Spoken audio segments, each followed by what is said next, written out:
Shalom, selamat pagi.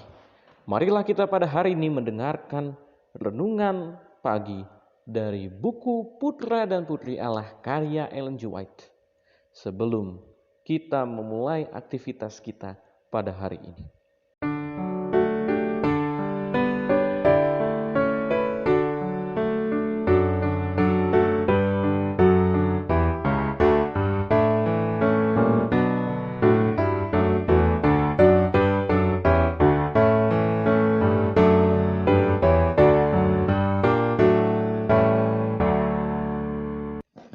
Judul renungan pagi kita pada tanggal 9 Juli 2021, perasaan hadirat Allah membuang ketakutan.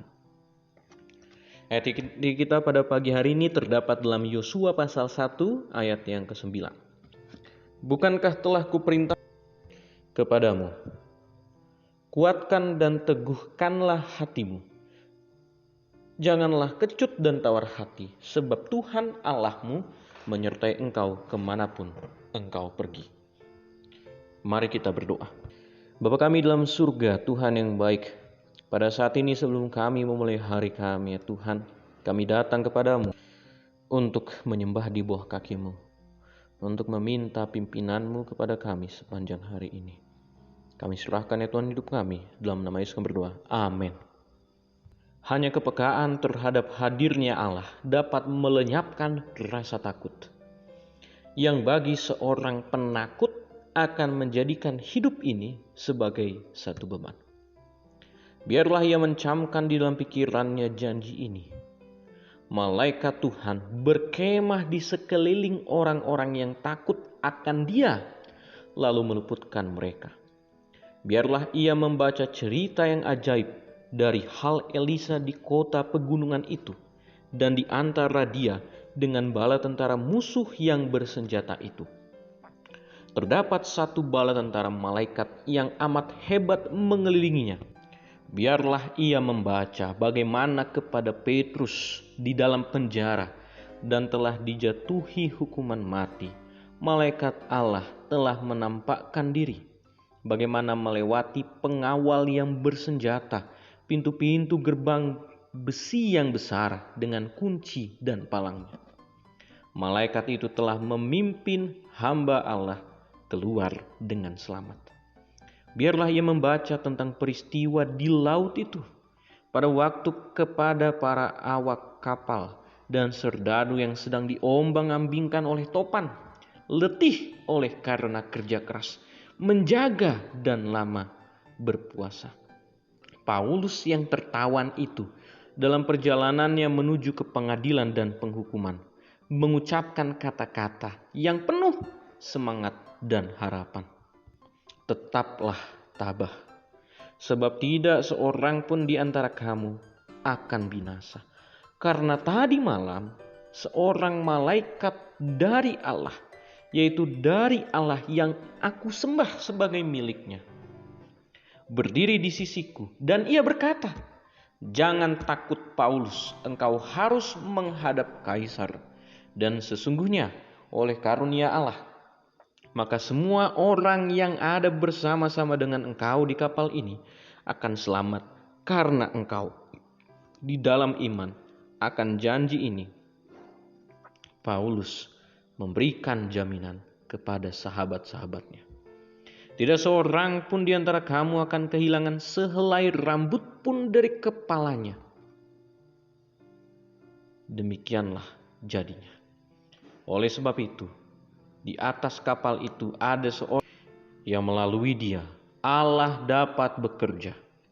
Maka seluruh tentara dan awak kapal, orang kafir itu pun diselamatkan. Biarlah sikap tidak percaya pada diri sendiri atau kurangnya rasa bergantung pada diri sendiri yang menuntun mereka menghindar dari urusan dan tanggung jawab, diajar supaya bersandar pada Allah. Dengan demikian, banyak orang yang dianggap rendah oleh dunia, yang mungkin hanya beban yang tidak berdaya, akan sanggup berkata bersama Rasul Paulus, "Segala perkara dapat kutanggung di dalam Dia yang memberi kekuatan kepadaku." Waduh, sangat luar biasa sekali firman Tuhan yang kita pelajari pada saat ini. Bagaimana Tuhan telah memimpin umat-umatnya dari zaman Yosua sampai kepada zaman Elisa, di mana malaikat yang memimpin Elisa pada saat menghadapi bala tentara daripada musuh.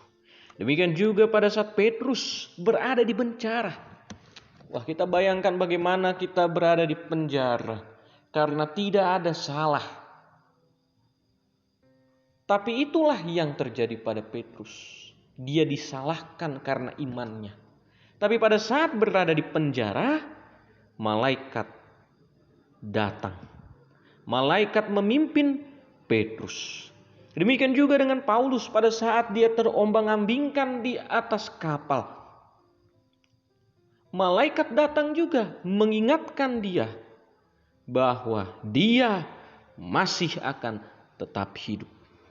Oleh sebab itu, dalam kehidupan kita yang bisa jadi penuh dengan masalah, penuh dengan juga pergumulan, penuh dengan segala macam kesusahan, janganlah takut. Kenapa? Karena Tuhan bersama dengan kita. Janganlah bimbang, karena Tuhan telah menyertai kehidupan kita di masa yang lalu, masa sekarang, sampai masa akan datang. Dan itulah baiknya Tuhan kita, kalau kita mau bersandar padanya. Oleh sebab itu, jangan lupakan bahwa bersama Tuhan setiap masalah, setiap kesusahan hidup kita, Tuhan akan memberikan kekuatan. Kiranya Tuhan memberkati kita. Amin. Mari kita sama-sama berdoa. Bapa dalam surga, terima kasih oleh karena janji-Mu yang sangat pasti dalam kehidupan kami. Kami telah mendengarkan firman-Mu ya Tuhan, yang mengingatkan kami supaya kami jangan takut, karena kami ada Engkau, ada Tuhan yang selalu menaungi kehidupan kami. Pimpin kami ya Tuhan sepanjang hidup kami. Pimpin kami sepanjang hari ini dalam menghadapi hari kami, supaya kami jangan ketakutan. Kami serahkan kehidupan kami.